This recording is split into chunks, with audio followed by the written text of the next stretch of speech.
Kunja Bihari.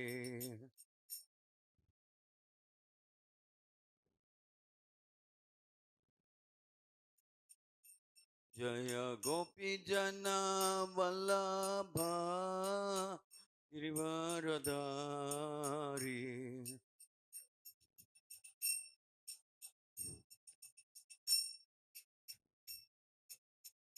Jaya Gopi Jana Vallabha Girivaradari.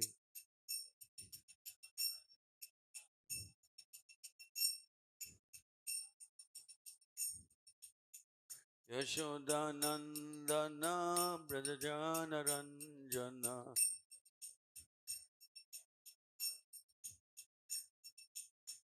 Yashodanandana Brajajana Ranjana.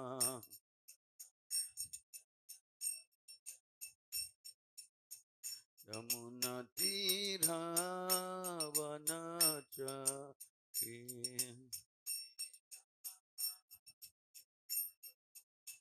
Yamuna Tira Vanachari.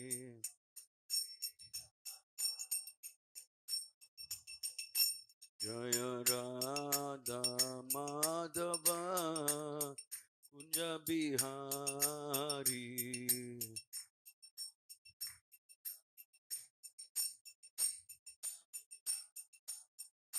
Jaya Radha Madhava Kunja Bihari.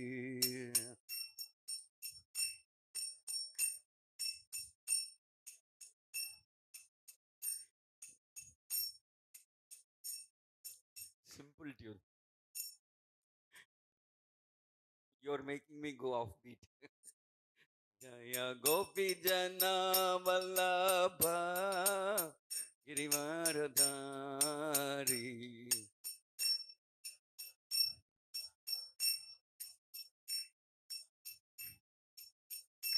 Jaya Gopi Jana Vallabha Girivaradari.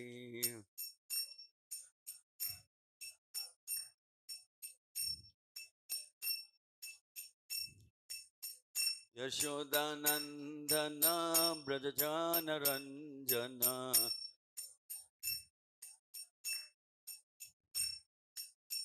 Yashodanandana Brajajana Ranjana.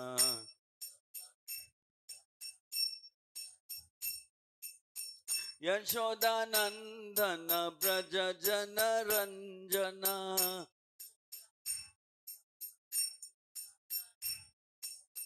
Yashodanandana Brajajana Ranjana.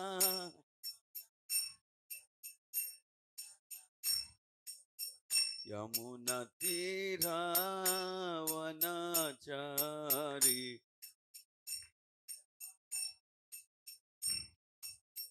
Yamuna Tira Vanachari.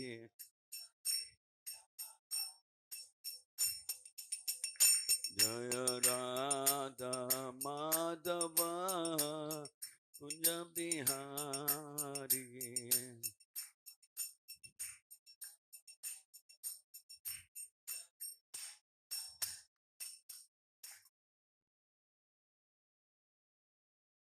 Evam Vishnupada Paramahamsa Parivrajacharya Krishna Shri His Divine Grace Bhaktivedanta Swami Srila Prabhupada Ki Grantaraj Srimad Bhagavatam Ki Shri Shri Radha Madana Mohan Ki Shri Shri Jagannath Baladev Subhadra Mai Ki Shri Shri Gaurnithai Panchatattva Ki Harinam Sankirtan Mahayagna Ki Itai Gaur Premanande.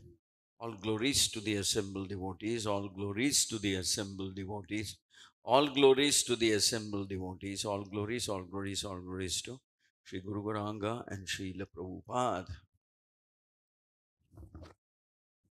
Om Namo Bhagavate Vasudevaya. Om Namo Bhagavate Vasudevaya. Om Namo Bhagavate Vasudevaya. Narayanam Namaskritya Narancheva Narottamam Devim Saraswatim Vyasam Tato Jayamudirayet Nashtaprayeshu Abhadreshu Nityam Bhagavata Sevaya Bhagavati Uttama Shloke Bhaktir Bhavati Naishtiki. Reading from Srimad Bhagavatam, Canto 5, Chapter 2, Text number 13.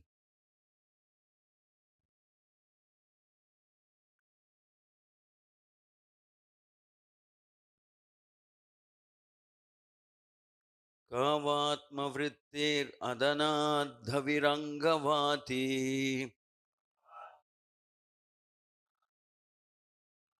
Kavatmavrittir adanadhavirangavati. Vishnu kalasi animishon makarau chakarnau. Vishnu kalasi animishon makarau chakarnau. Udvignamina yugalam dvija pankti socher. Udvignamina yugalam dvija pankti socher. Asanna bringanikaram sara in mukam te. Asanna bringanikaram sara in mukam te. Kavatma vrittir adanada virangavati. Kavatma vrittir adanada virangavati. Vishnu kalasi animishon makarau chakarnau. Vishnu kalasi animishon makarau chakarnau. Udvignamina yugalam dvija pankti sochir. Udvignamina yugalam dvija pankti sochir. Asanna bringanikaram sara in mukam te. Asanna bringanikaram sara in mukam te.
ka, what, va, and atma vrittihi, food for maintenance of the body,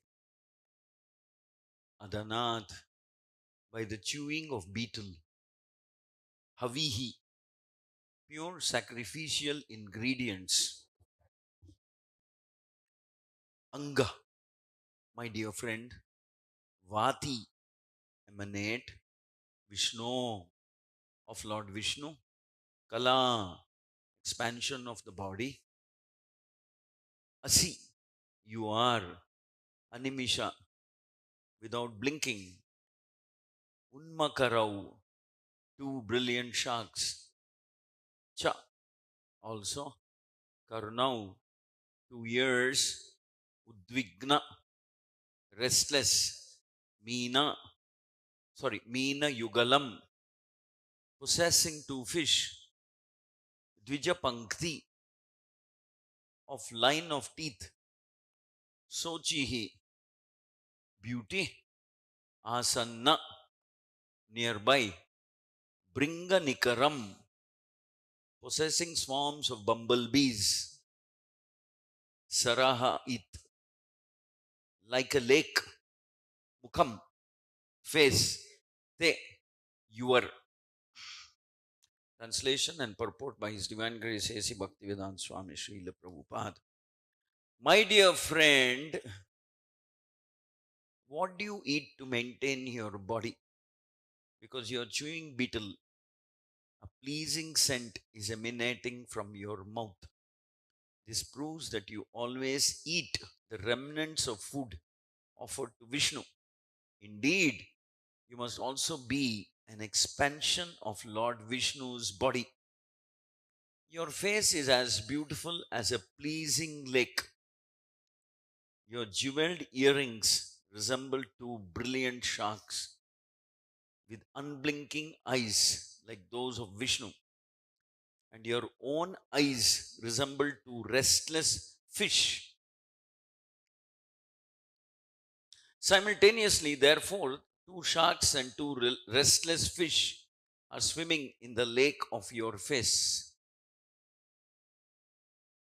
Besides them, the white rows of your teeth seem like rows of very beautiful swans in the water.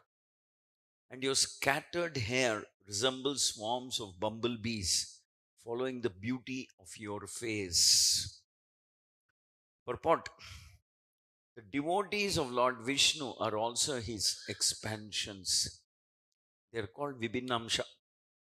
Lord Vishnu is offered all kinds of sacrificial ingredients, and because devotees always eat prasada, the remnants of his food, the scent of sacrificial ingredients emanates not only from Vishnu, but also from the devotees who eat the remnants of his food or the food of his devotees. Agnidra, considered Purachite, an expansion of Lord Vishnu, because of the pleasing scent of her body. Aside from that, because of your jeweled earrings, shaped like shark, because of her scattered hair resembling bumblebees, mad after the scent of her body, and because of the white rows of her teeth, which resembled swans, Agnidra compared Puruchiti's face to a beautiful lake decorated with lotus flowers, fish, swans, and bumblebees.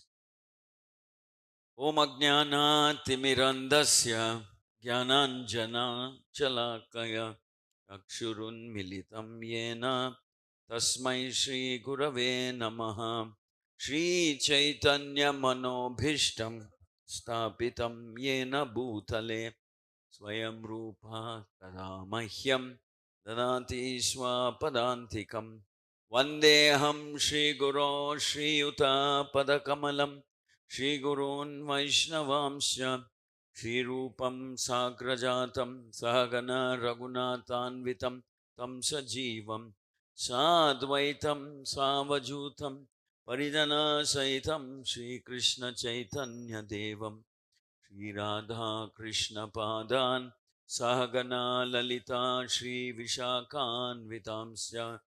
He Krishna Karuna Sindhu Dinabandho Jagatpate.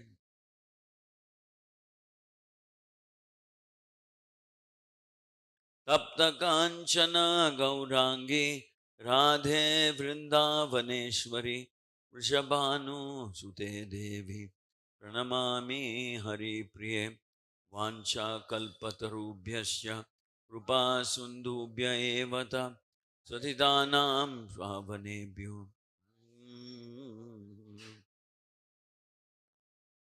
Chaitanya Prabhu Nityananda Shri Advaita Gadadhara Srivasadi Gaura Bhakta Vrinda. Hare Krishna Krishna Krishna Hare Hare Hare Rama Rama Rama Hare Hare. Please repeat after me. My dear friend, what do you eat to maintain your body? Because you are chewing beetle, a pleasing scent is emanating from your mouth. This proves that you always eat the remnants of food offered to Lord, to Vishnu. Indeed, you must also be an expansion of Lord Vishnu's body. Your face is as beautiful as a pleasing lake. Your jeweled earrings resemble two brilliant sharks with unblinking eyes like those of Vishnu. Your own eyes resemble to restless fish simultaneously. Therefore, two sharks and two restless fish are swimming in the lake of your face. Besides them, the white rows of your teeth seem like the rows of very beautiful swans in the water, and your scattered hair resembles swarms of bumblebees following the beauty of your face. Mukam karoti vachalam pangum langayate girim yat krupatamaham vande Shri Gurum Dinatarinam Paramananda Madhavam Shri Chaitanya Ishwaram. Hare Krishna.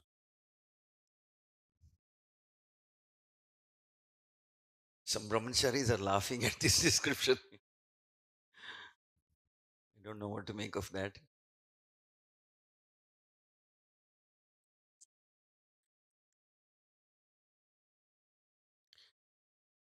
In modern day world, they will say, maybe they will say, Agnidra fell hopelessly in love with Purvachiti. That's what they will say. Actually, yeah, Prabhupada gives a reality check, and Prabhupada says, that's not love, that's lust. He destroys this concept of love with one statement. He says it's not love, it's lust. There can't be love without Krishna being in the equation. Or maybe you can say infatuation, but it's more likely lust than anything else. Because the nature of the Atma is that we can love only one person, and that is Krishna. We are not meant to. I mean, there is. Well, we can say there will be affection, there will be affection, and some kind of a parental or friendly love between two living entities. And yes, of course, between husband and wife also, there will be some type of love. But it's not the kind of love that one experiences with Krishna. So, the living entity is meant to, is created, is constitutionally constructed in such a way that he can truly love only Krishna, because we are part and parcels of Krishna. Actually, it said Vibhinnamsha. We are also, in one sense, expansions of Krishna. So we have the same nature of Krishna. So we also seek pleasure, we also seek happiness. And there is no doubt that we seek this happiness through association. That means if you are the only living entity in this world, you're the only person. Uh, it's not such an interesting story to tell. So when we are with others, and when we are, so love is experienced between two living entities. One may be the living entity, and the other may be the supreme living entity, Krishna. That's love, because there's a sense of eternality in that love, and that is our constitutional position anyway. We're all Vibhin Amsha, part and parcels of the Lord, and we are in, we are intimately, closely connected with the Lord. And our true happiness will be experienced only when we reconnect with the Lord. And what happiness I mean, we are looking for that type of happiness that we want to experience with Krishna in this material world. And because we don't know so much about Krishna, and that, sorry, we can love Krishna and Krishna will reciprocate. Krishna is much more than just a protector. Krishna is a uh, most most lovable personality, because we don't have so much knowledge, nor do we have so much conviction or faith that we can love Krishna and Krishna will love us back. Ye yatamam prapadyante tam stataiva bhajamyaham. We can love Krishna intensely, intimately. Krishna is love us back. We can serve Krishna in a very intimate mood, and Krishna will reciprocate in pretty much the same mood and the same intensity. But because we don't have so much faith, nor do we have so much knowledge, we look for it um, uh, in this material world. And there is a spontaneous attraction between the male and the female. So we tend to, I mean, it's more a relationship of hope than of any substance. We will like a girl, or a boy likes a girl, or a girl likes a boy, more with the hope that they will become happy, they will stay loyal, they will stay, um, and they will stay together, and then love one, exchange love or something like that. It's more a relationship based on hope, and uh,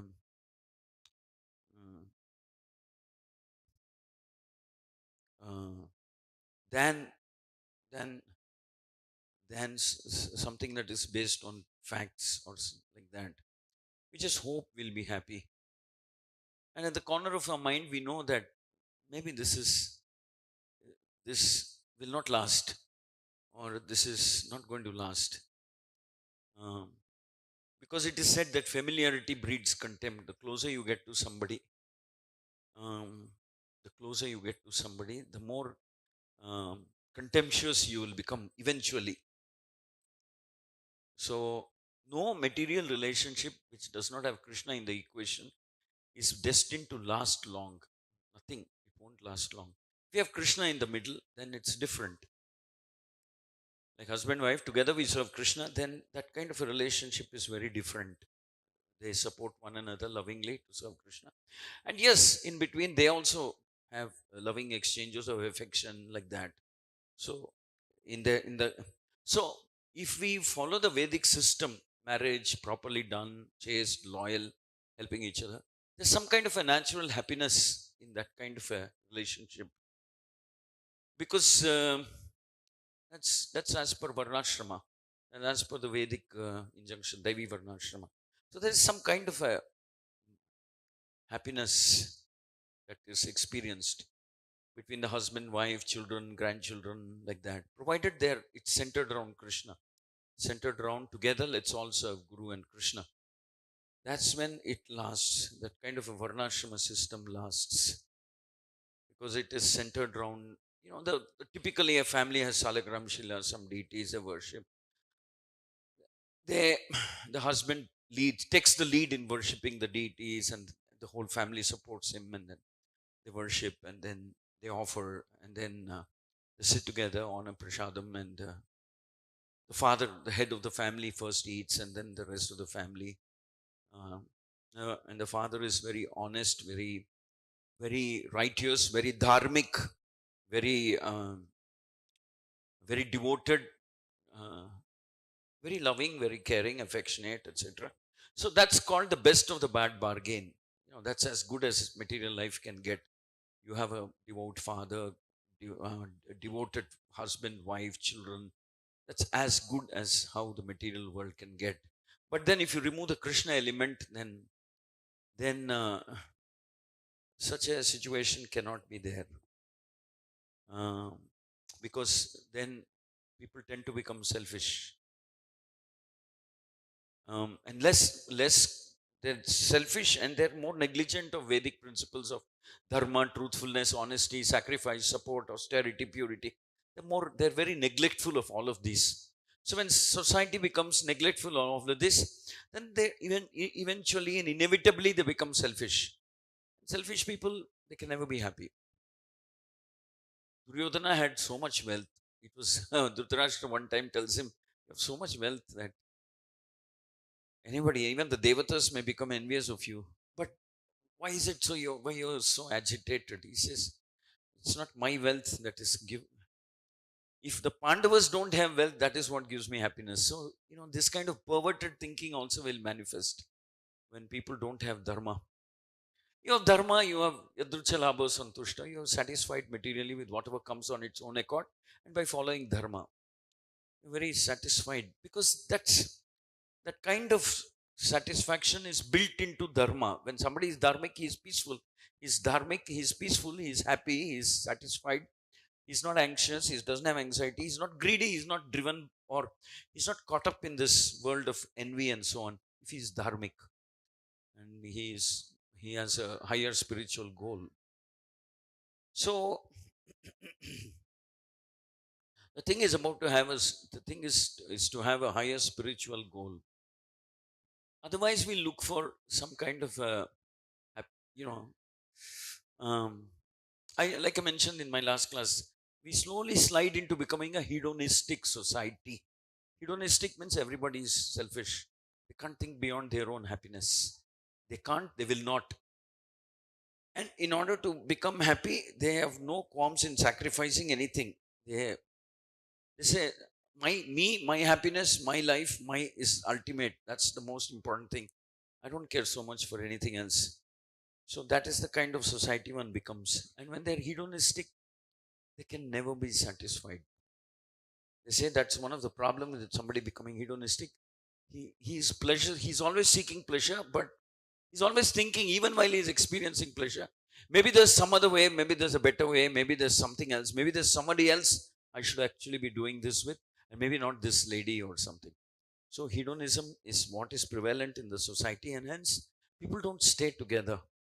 They just can't. Average life of a marriage in the Western world is maybe 2 years or 3 years now. Or even a live in relationship is just about that much. Live in relationships are even more crazy and dangerous because there's no commitment at all from either side. Okay, let's see, as long as it works. That's the mood in which they enter that relationship. So there's no. So, in other words, the society is committing one grave blunder, which is to think that satisfying the senses is what gives happiness, is what makes me happy, and the society will be happy, and so on. No, but it isn't like that. Satisfying one's senses is because you can never satisfy your sense. That's the whole irony there. You can't. The more you try, the more it's like putting more ghee into the fire. The more agitated the mind becomes. The more agitated, the more lusty, the more greedy, the more envious the mind, most restless the mind becomes. And when the mind becomes greedy, restless like that, then it won't care. It won't care for dharma or restrictions or uh, uh, you know dharmic principles, they don't care. It's just out of the window. Uh, so that is the kind of society we are living under. But the point is, why is Bhagavatam describing in such graphic detail Agnidra's description of the beauty of Purvachiti? Pretty graphic and detailed explanation. I mean, infatuation of Agnidra is being documented here. That's because we are still in the 5th canto, and later on, as we progress, we ultimately arrive at 10th canto. And when we arrive at 10th canto, we see that just as here we see Agnidra is explaining the beauty of Purvachiti, he's saying he's completely infatuated and enamored. He thinks her face is like a beautiful placid lake, and there are restless fish and other things swimming around. Like that he is feeling. So, but when we progress, in the Bhagavatam from this level to the next level and finally come to the 10th canto of the Srimad Bhagavatam, there you see that uh, actually here also in the Purport, Prabhupada says devotees of Lord Vishnu are also, and then they're called Vibhinamsha, and they're also attractive because they are devotees of Krishna and they take prasad and so on. Even the devotees are attractive. But when you come to the 10th canto, you see that there's only one person whose beauty is glorified. I mean, in the true sense of the word. There's only one personality whose beauty is glorified, and everybody glorifies his beauty, and that is that of Krishna. There is no, in the 10th canto, there is no explanation. I mean, there's no such thing as somebody being infatuated by someone else or description of. Well, of course, the copies are also extremely beautiful. That is also explained there, but that's in a very different way, from a very different perspective. It's presented. But the point is, in the 10th canto, the only personality is glorified is Krishna. Krishna is the Shama Sundara, as the most beautiful personality. No, nothing, nobody can match anywhere remotely close also to the beauty of Krishna. It is said that um, uh, in the Bhagavatam, it is mentioned that Krishna is so remarkably attractive. Whoever sees him is struck with Cupid. Cupid means Manmata. Manmata means a kind of conjugal feeling towards Krishna, such kind of a feeling. Well, it's wrong to say conjugal. We can only say it's very intense attraction towards Krishna. Very, very intense attraction towards Krishna. So it said that even when, I mean, this in one passage, in one incident, it is mentioned that uh, when Krishna appears to be forming different leelas in Vrindavan, sometimes these devatas are flying around and they want to watch Krishna. And they come with their aircrafts and they're positioned on top of Vrindavan and they're watching Krishna. It is said that when some of them watch Krishna, the women who accompany their husbands, the demigods, the devatas, the women look at Krishna and they become very, very agitated by looking at the beauty of Krishna, by the spotless beauty of Krishna. And they become so agitated, they become very disturbed by this attraction that they have for Krishna. But the most stunning thing in this description is it is said that the devatas watch their wives becoming so completely attracted to Krishna. They say it's okay, it's proper, it's nice, because somewhere they know that the most intense relationship of attraction that a living entity has is only with Krishna. They're playing the role of a husband and wife. He's a devata, she's his wife. They're just playing that role, but they know.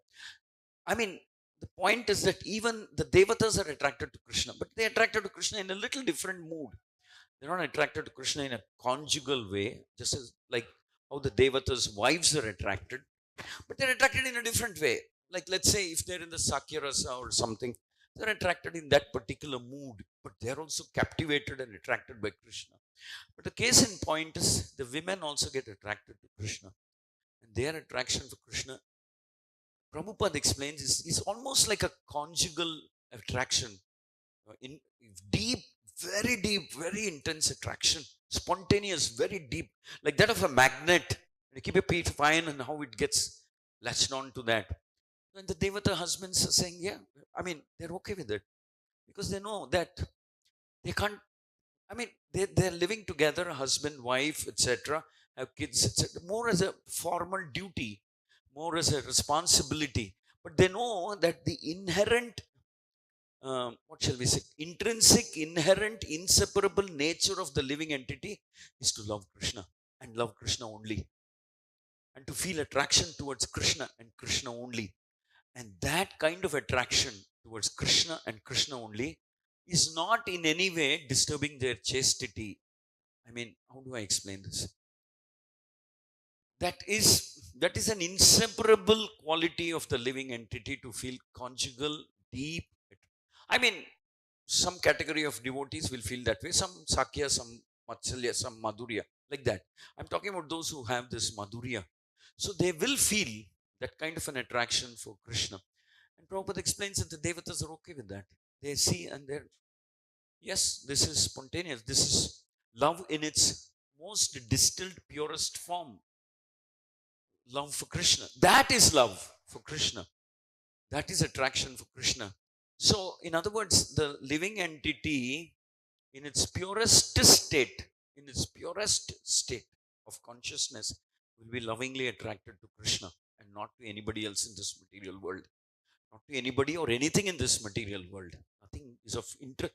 Forget about being attracted. Nothing is of interest also in this material world. So when sometimes it leads to some complex situations, like the gopis are so attracted to Krishna in Vrindavan, so very attracted to Krishna. Many of them are married, but they don't feel the same way they feel towards Krishna, towards their husbands. In the 10th canto, it is explained. And so when Krishna sets out to go to Mathura, Akrura comes there and he comes to take Krishna to Mathura. So the gopis are crying out of, they're lamenting the possibility of being separated from Krishna. They're lamenting and they're crying. Actually, they pun on the word Akrura. They say, your name is Akrura, but what you're coming to do is something so cruel. How could you have the name Akrura? Your parents didn't choose the right name for you. You should be called Krura something. So they pun on that name, Akrura. And they say, you're doing something so heartless. How could you take Krishna away from us? Don't you know what it means to all of us? Don't you know that, yeah, maybe externally we are married, we have this, we have a family, we have kids, we have this, we have husbands, we have mother-in-laws, etc., father-in-laws, etc. But don't you know that Krishna is our life? Krishna is everything for us. He's our life. He's the object of our love, object of our infatuation, object of our service, object of our contemplation. Krishna is the only person our mind can think of. The only, no, not only person, the only subject that our mind can think of is Krishna. Is Krishna. So even while we're carrying out our household duties, we are trying to see how quickly we can finish this so we can escape and go to Krishna. Like Lord Chaitanya once sends word to Rupa Goswami and Sanatan Goswami, saying that they're confused, they don't know what to do, they want to come back and they want to give up this chief ministership, prime ministership, go and surrender to Lord Chaitanya, live in Vrindavan like that. So Lord Chaitanya sends a one-line message to them, indicating that time has not yet come for them to come to Vrindavan and that they should stay. And by that time, they were neglecting their official responsibilities and duties. It's said that in their house, they had a palace. They would have Harikatha and Bhagavatam chanting and narrating and like that. So they were neglecting. So Lord Chaitanya sends a very cryptic message to them. A one-line message he sends. The message says that if a wife has a lover outside the house, she'll perform her duties very, very carefully so she doesn't get caught. So he sends this message to Rupa Goswami and Sanatan Goswami, and they understand that time has not yet come. We should take care of our duties, responsibilities carefully, nicely, so that we don't become victimized by the Nawab who may become angry and so on. And we should take care of those responsibilities very carefully, very, very nicely and carefully, and wait for the right time. So, similarly, the gopis would always think that how soon can we finish these household chores and run and get to meet Krishna. So, it is not that Krishna is the object of their love. Krishna is the only subject that their mind is capable of accommodating. There's no space in their mind for any topic other than Krishna. There's just nothing. So in the 10th canto, we see. So the same Sukadeva Goswami is now narrating, and he'll take you to the 10th canto. And as you go into the 10th canto, he says, love means Krishna. Love means thinking about Krishna. Real love is only with Krishna. Not these, not the Purvachitti and Agnidra examples. They're just infatuation. They're just lusty, materialistic desires and interests playing out. It's not love. And maybe when you go into the 10th canto, you start realizing that probably neither Agnidra nor Purvachitti have realized completely how it's only Krishna who can and who is capable of loving back so completely that we are satisfied. See, we are satisfied only when we are loved back. It can't be a one-way thing. Of course, Prabhu, Guru, I mean, the gopis are so special that sometimes it appears so much like a one-way love between them and Krishna, which is why Krishna remarks that sometimes people continue to like me, serve me, worship me because I reciprocate with them. I give them what they want and so on. And that's what keeps them going. They worship me. I satisfy their desires. I give them this. I do give them that. Whatever they come to me for. Akama sarva kamova. But you people are different. I sometimes give, I sometimes don't give. I steal, steal things away from you. And I sometimes don't reciprocate at all. Sometimes even when you're showering so much love, I show disinterest. I show indifference. I even go away at times. But you relentlessly, intensely, you keep coming back at me. So you have actually conquered me. Krishna says that. You've actually conquered me with this kind of a love. So now look at Purvachitti and Agnidra, and then so I'm not saying so we from fifth canto we jump to 10th or we don't read the fifth canto at all, go straight to the 10th. Prabhupada didn't like that. He said, no, there is a progression. We have to grow. Our minds have to grow. We have to study these also, and we have to understand that uh, we have to understand that it's not just the beautiful form of a woman that can distract us. Of course, that's one of the most powerful way of distracting us. But there are other things as well, you know, such as power, such as addiction to power, and in other words, lauding tendency, you know, being very happy when people keep falling at your feet and glorifying you and appreciating you. So there are different types of weaknesses and rasas we get into. I mean, uh, um, traps. I would rather use the word trap that we get into, and then we start thinking that a lot of good things are happening because of me, because I'm intelligent, I'm capable, I'm this, I'm that, I'm special, I'm like that. So there is at one level there is the thing between man and woman, like you can see Purvachitti and Agnidra, and many such examples are there, even in the Srimad Bhagavatam. Many such examples are there. But and then there are more. I mean, in the sense that there is attachment to power, and there's lust, and there's greed, and there's lording over tendency, etc. These are all traps of the material world. Now, what is the real fault? The original real fault, according to the Vedic scriptures, is that we want to play Krishna, a mini Krishna, if I may say so, a mini Krishna. That means Krishna is attracting everybody. He is enjoying. It appears like he's enjoying. So why not me also? Why not me also try? Why not I also try? Why not I also, within my own whatever scope of things, try and become an enjoyer, center of attraction, center of worship, center of attention, and I, I can also try and play the Krishna, uh, you know, a micro Krishna, whatever. So I also, so at the root is the desire to enjoy, desire to enjoy. Now that goes against the fundamental nature of the Atma, and that is the original sin that the living entity is supposed to have committed, becoming envious of God, wanting to play God, wanting to become God, or wanting to become like God. In other words, wanting to become the enjoyer. But constitutionally, we cannot be the enjoyer. We are not like that. We are not built like that. We are not. We enjoy by becoming the servant of Krishna. It's like um, if an object is constitutionally made in a particular way or fundamentally made, and then it cannot pretend to be something else. That's what is happening. We are trying our best to be the enjoyer. It's not necessarily only lust. It is lauding tendency. It is attention seeking.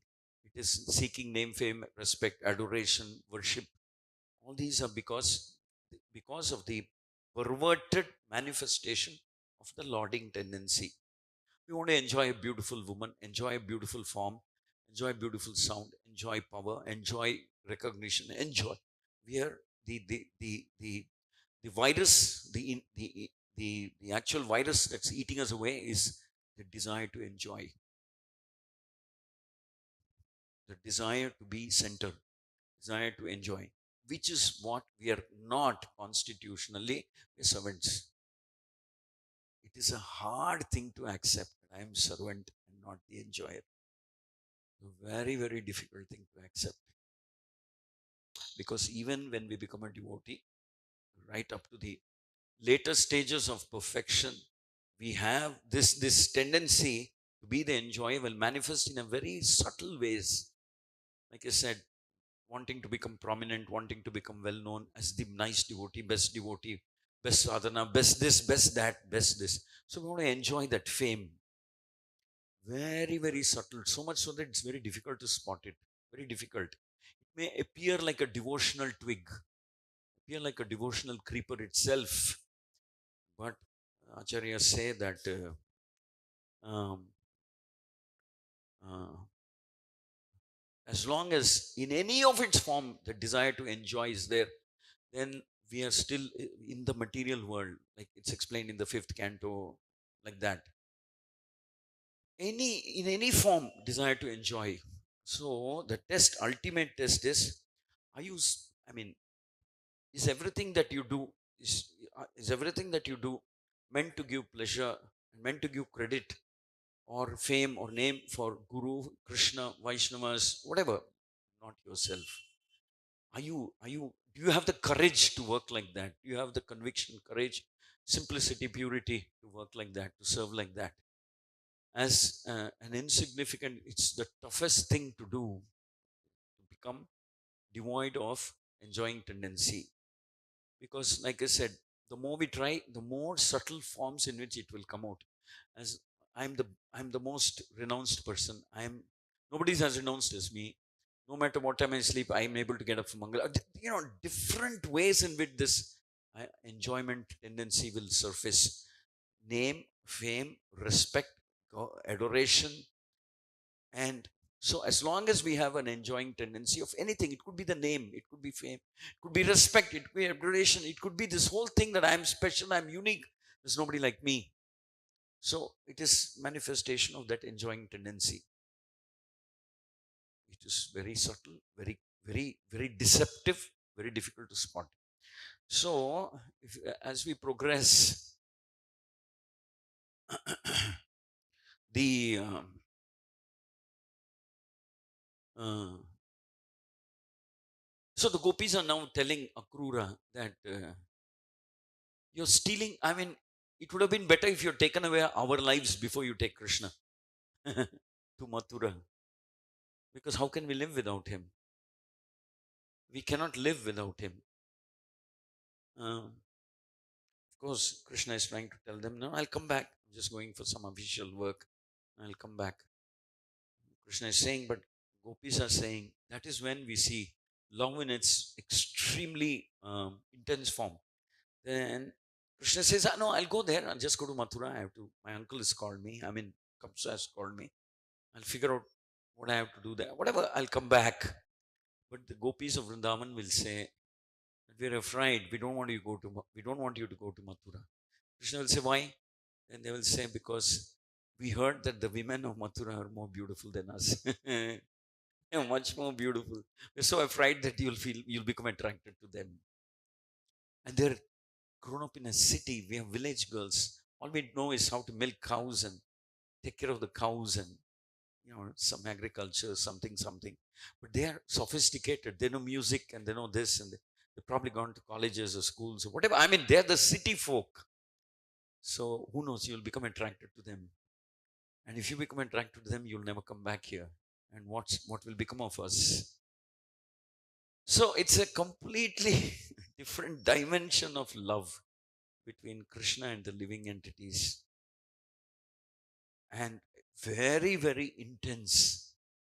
Now, it said that the Acharyas say that Krishna play acts the whole thing of going to Mathura also because he wants to show the world how much the gopis love him and what kind of anxiety they have, even if they miss Krishna for a day or a fraction of a day or a fraction of a moment or whatever.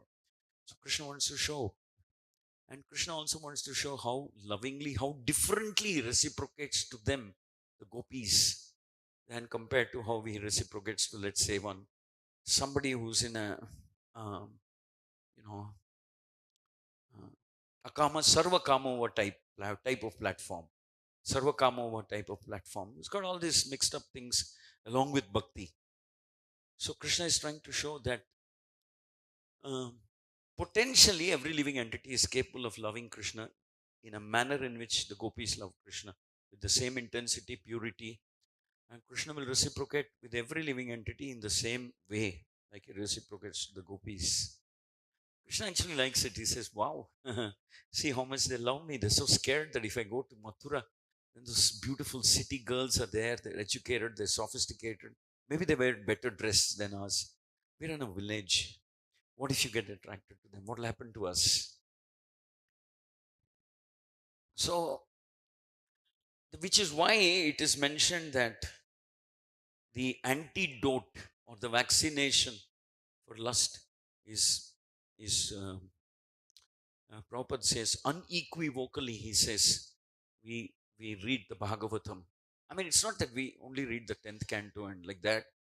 We'll come to the 10th canto when we're ready for it. But we read the Bhagavatam. Bhagavatam somehow um, purifies our desire to become the enjoyer.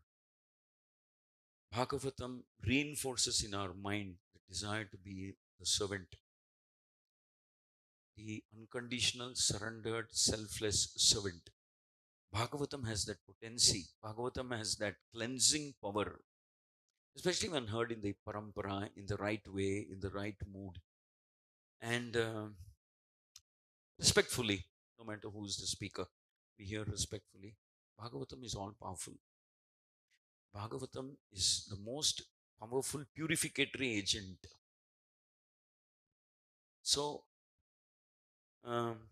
also, we have seen that the thing about this material world is uh, there's a cautionary note that, all right, so women means Maya. So I won't look at her. I won't do this. I won't do that. I'll, all the way up to the point where we think we hate women or we dislike them or something like that. No, that's not what is recommended also. That kind of aversion, it's aversion is risky because it can flip suddenly. Inexplicably, it can flip. Aversion can become attraction. The point is, we don't contemplate on woman so much. We try and replace those thoughts with some responsibility we have taken for preaching, for this, for guru, service of guru. So, and it has to be replaced. Those thoughts have to be replaced by thinking about our responsibilities, duties towards the preaching mission of Guru, and so on. It has to be intense. It can't be a casual thing. The force of our meditation on our responsibilities should be so strong that it pushes aside thoughts of lust. It should be able to push aside. So that is why it is repeatedly said that devotees should have some responsibility, something they can contemplate on, some duty, some responsibility, some activity that they own up, they own it, and they want to do that. I mean, it could be anything in the mission of your guru. It could be a simple thing. It could be, but we have to own up some responsibility. And then we are giving us the best chance, giving ourselves the best chance to overcome attraction of the material world. I mean, like I said, this is one level, Purvachitti, etc. But there are many more levels. It's said that the ultimate trap of Maya is power, absolute power, having the power to control people. So that's the highest trap of Maya. Much more difficult to give up than the man-woman thing.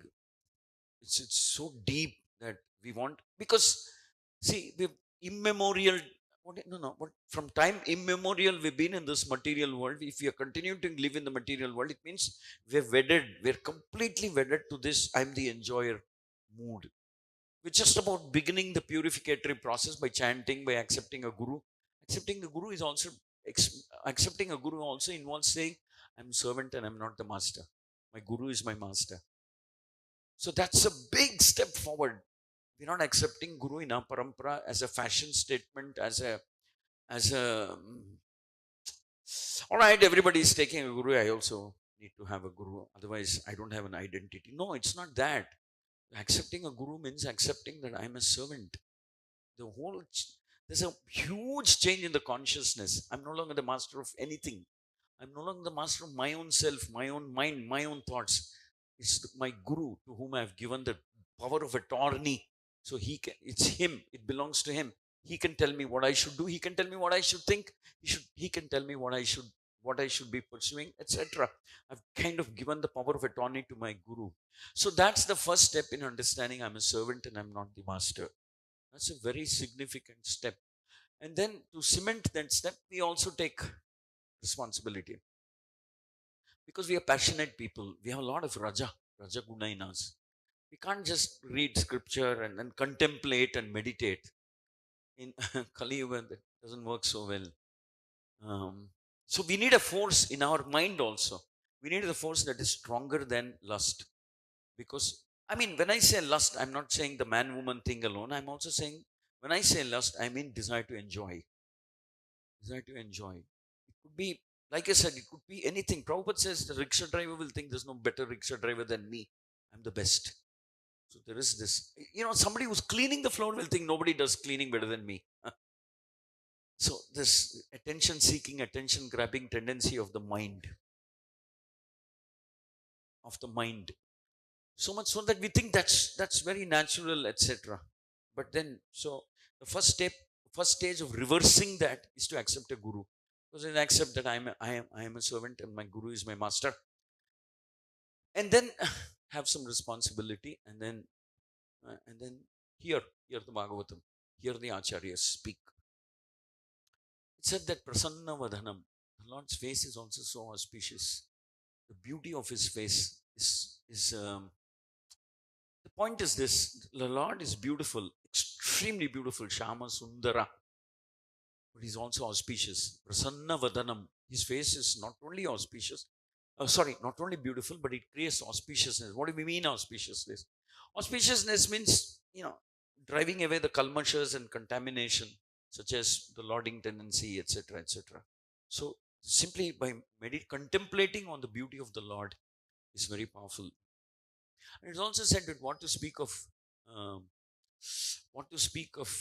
helping us overcome lust, when we become dovetailed into the service of Guru or Krishna, it can also help us cross over when we say the cross over the ocean of birth and death, actually what we are implying, see, we will be stuck in the ocean of birth and death as long as we have even some remnants of material desires, remnants of a desire to be the enjoyer, remnants of a desire that manifests itself from the original desire to be the enjoyer. So we will continue to be in this material world in some form, some shape, maybe as a devata, maybe as this, anything it could be. As long as there is even a trace of a material desire to be an enjoyer, to be the center of attraction, to be the Indra, to be the Brahma, to be the most handsome person, or be the most beautiful woman, or whatever. I want attention, attraction. People should take note of me, notice me, etc. So we'll continue. So, what to speak of overcoming specific things such as lust or greed or envy? The the service of the Lord will take you across. I mean, will take you, help you cross over this whole platform, or shall we say, whole dimension of lust, greed, envy. It'll help you cross over.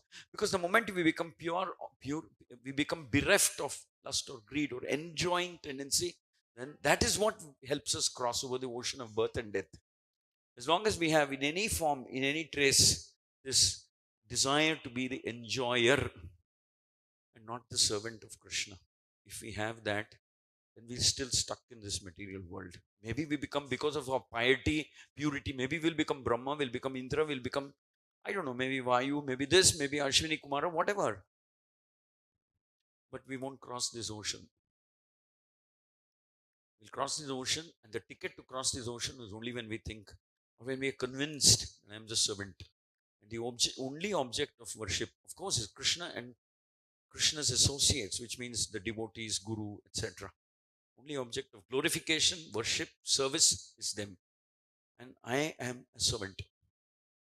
I am a servant. So when we accept that contemplation, then we cross over this. And how do we accept? It's said that simply meditating on Krishna, the Leelas of Krishna. Well, that is tough. That's not all that easy. It's not as easy as it sounds. But what will help us meditate on Krishna is accepting a service, some specific responsibility in the service. Without that, it's little difficult. Maybe in the previous ages, out there in the first yuga, Satya Yuga, Dhyayato, Dhyanam. So you could sit and meditate. Paramatma, I am the servant of Paramatma, like that, and become pure. Now, that's also interesting because when we meditate on the Paramatma, like they did in the Satya Yuga, Paramatma is all, all pervasive, in the sense that meditating on the form of Paramatma is so pervasive in the sense that it absorbs every sense of your body, and it draws you into a relationship with Paramatma, one of servitorship. I'm the servant of Paramatma or Krishna. I'm servant. So even meditating on the form of Paramatma, Krishna, Vishnu, eventually can help promote that I'm servant, because that form of Paramatma is all brilliant, is magnificent, is infinite. And we have this realization that I'm infinitesimal, and hence the natural thing is infinitesimal, serves the infinite. So even that, but we can't do that now. We can't do meditation now. So what we have to do is grab some mercy, the mercy that comes by way of service. Otherwise, there's no way. Otherwise, we'll also be singing some love song in our mind or heart to somebody. Difficult otherwise. What is that thing? This material world is difficult to overcome. It can be overcome only by my mercy. And that mercy of the Lord is available when we take service. When we accept His. See, service implies that I'm accepting the Lord as the enjoyer of my service, and I'm His servant. So there is a whole definition of a hierarchy when we do seva. Lord is the master, I'm the servant. My job is to serve and please Him. So it's the foundation, the premise on which seva is done. Premise is, I'm servant, the Lord is the master. So It's a reversal of our conditioned consciousness, which says, I am the enjoyer. It's a reversal. And it is a significant reversal. So when we take service, basically we are saying, I'm the servant, I'm the master, and the Lord is the master. Hare Krishna, Krishna Krishna, Hare Hare, Hare Rama. I'm sorry if it sounded a little abstract, but that's what I felt like sharing. Any comments? Hare Krishna. Hare Krishna. Thank you, Prabhuji, for sharing a realization as wonderfully directing us how should we direct our lust to, attraction towards Krishna. My question here is, in few purports back, we read that Prabhupada says that due to the austerities, Agnidhara lost the difference between man and woman.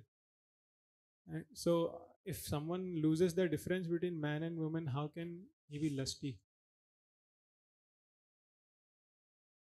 And that's why Agnidhara was also addressing that Purvachitti as Brahmana boy or something.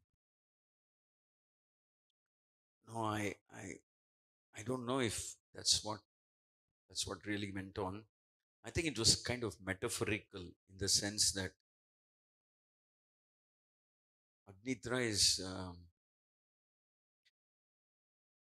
is the level of his bewilderment. That's all I can say. He's so bewildered that it appears like he can't distinguish, but I think he knows. I mean, or maybe he's play acting. That's not so clearly revealed here. Sometimes men who want to attract attention of women speak in very, what is the right word? Speak in a very deceptive way to attract women. So it's, to me, it's more like a case of, it's an instance of that, rather than bewilderment to the point where he can't distinguish between man and woman. Because if he's truly a person who can't distinguish between man and woman, then uh, he can't be distracted by the tingling sounds of the ankle bells and write such poetic stuff. Your face is like a lake and there are fishes and sharks, and I think he's enamored, and he's trying to um, seduce Purvachiti by acting in this manner. It's definitely not a case where he's confused. That would be like a Paramahamsa Jadabharata level. He's obviously not on that level. Jadabharata or Sukadeva Goswami, they just didn't care because they're absorbed. For them, beauty means Krishna. There's only one object of beauty in this world, and that's Krishna. Everything else is Amsha of Krishna. I mean, I don't know how they would reconcile seeing a beautiful woman naked and not being affected by that. But Sukadeva Goswami was, the point is about Sukadeva Goswami is that even women didn't feel intimidated or conscious of the presence of somebody who's looking at their physical beauty or something. They didn't feel. But they covered themselves up when Vyasadeva approached them. But when Sukadeva Goswami passed by, this didn't seem to bother them. So I don't think Agnidra is on that level. For him, it is. I mean, let's see how as the story progresses, we can find out for sure whether he's on the Jadabharata level or some other level. Yeah. Thank you, Prabhuji. That makes sense. One more question I had. You talked about the conjugal mood of gopis and all. I wanted. What's that? Madhurya Rasa, you talked about. Yes. So I wanted to know the difference between the conjugal mood of gopis towards Krishna and the Kubja towards Krishna and the Dwarka queens towards Krishna. Dwarka queens. Yeah. Well, that's a whole different subject matter. But we can see, we can I mean, broadly understand that the queens of Dwarka were also serving Krishna, definitely. But their love for Krishna was mixed with this awareness that Krishna is the Lord. So it's called Aishwarya Madhurya type. Aishwarya is more prominent, Madhurya is secondary, because they're more conscious. They're conscious of Krishna as being the Supreme Lord. And they thank themselves. They feel very blessed that Krishna has accepted them and as a consort and like that, as a wife and as a queen, and Krishna is taking care of them. So that is actually queens of Dwarka have achieved perfection, the highest level of perfection that Madhurya and Aishwarya mixture can take them to. That's the highest. There's no doubt. And that's their platform. But of course, Kubja, Prabhupada explains, and the Bhagavatam explains, clearly explains, that she felt lusty towards Krishna. Looking at this bewitchingly beautiful personality, and Krishna blessed her. She felt the way a lusty woman feels for a very, very handsome man. Bhagavatam explains like that. And Krishna reciprocates. But of course, nobody can match the level of perfection of Madhurya as achieved by the gopis of Vrindavan. That's on a different level, completely different plane. So much so that they become jealous also. Like they become jealous of the women, and not only jealous, they became so jealous that they think how lucky they are. Krishna is leaving us and going there. They'll all be seeing the beauty of Krishna. Their eyes will drink the beauty of Krishna. Like that.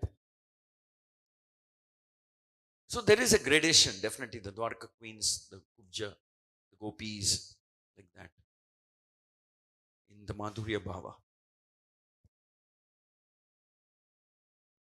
That's explained in Chaitanya Charitamrita. That's also explained in the Acharya's works. And that's also explained. Of course, all this is based on the explanation given in the Bhagavatam. So the Acharyas build on it. Rupa Goswami and others have built on that. Kavikarna Pura, all of them build on that. As instructed by Lord Chaitanya, how to expand that rasa. So there is variegatedness. At different levels are there. Even among the gopis, there is variegatedness. There is the Chandravali, there is the Radharani faction. There's a difference in mood. Okay? But that's for another day, not today. Yes? Hare Krishna, Prabhuji. Dhanavad Pranam. So, Prabhuji, as you said that everyone is attracted to Krishna. So, like as a human being, so our uh, we we our life will not be good every time. We may face many situation and many problem arises in our life. So, if problem arises in our life, we think that it is happened because of Lord. So we get disattached. After being attached, problem arises, then we get disattached. So even though we know that it is a part and parcel of life that uh, good and bad things happens in life, but after being known also we get disattached to Lord. Why this happened? You see, the point is this. You may feel like that. But as long as you're doing some genuine, sincere bhakti, the point is the Lord has not become disattached to you. That would be disastrous. Doesn't matter. Sometimes the kid shows anger at the mother. The mother denies a chocolate or an ice cream or a biscuit or something. The kid becomes very disappointed. It becomes angry. It thinks for a kid being denied a chocolate is disaster.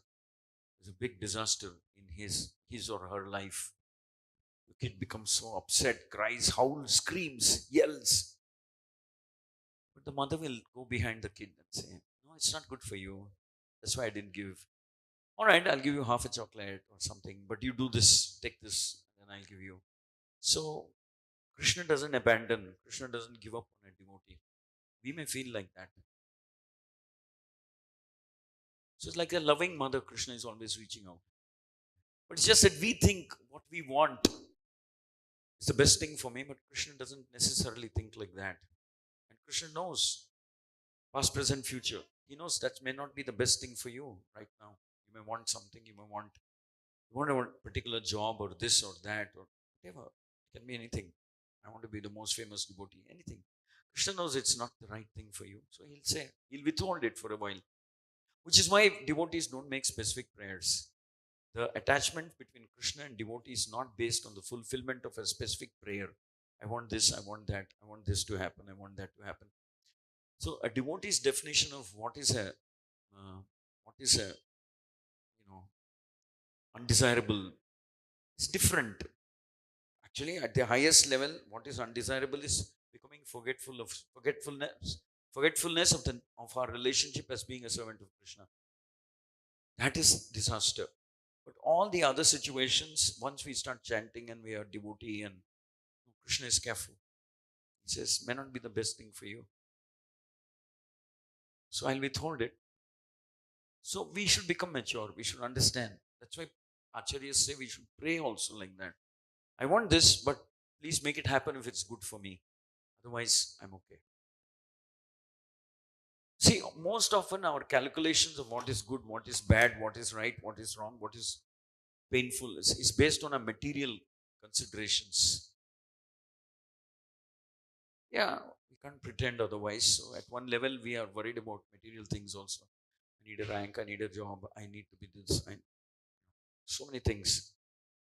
They are there. But we should chant. Krishna knows at what time he can change, we should change, he should change our destiny. Krishna knows. He knows best. And he will. He told the Pandavas, 13 years means 13 years. Be patient. I won't do anything in between now and then. Let the 13th year be over, then I'll act. Krishna knows.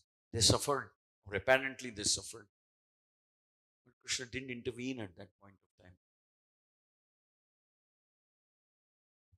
But Rama went to the forest for 14 years. He took it.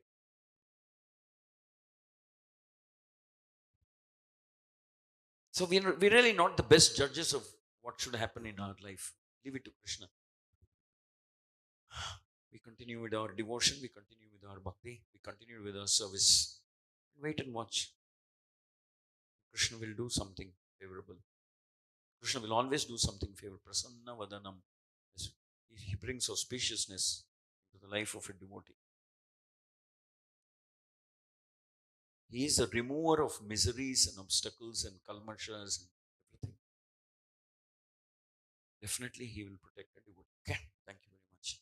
Grantharan Srimad Bhagavatam ki, Shri Radha Madan Mohan ki, Shri Jagannath Baladev Subhadra Mai ki, Shri Gaur Nithai ki, Jagat Guru Patit Pavan Srila Prabhu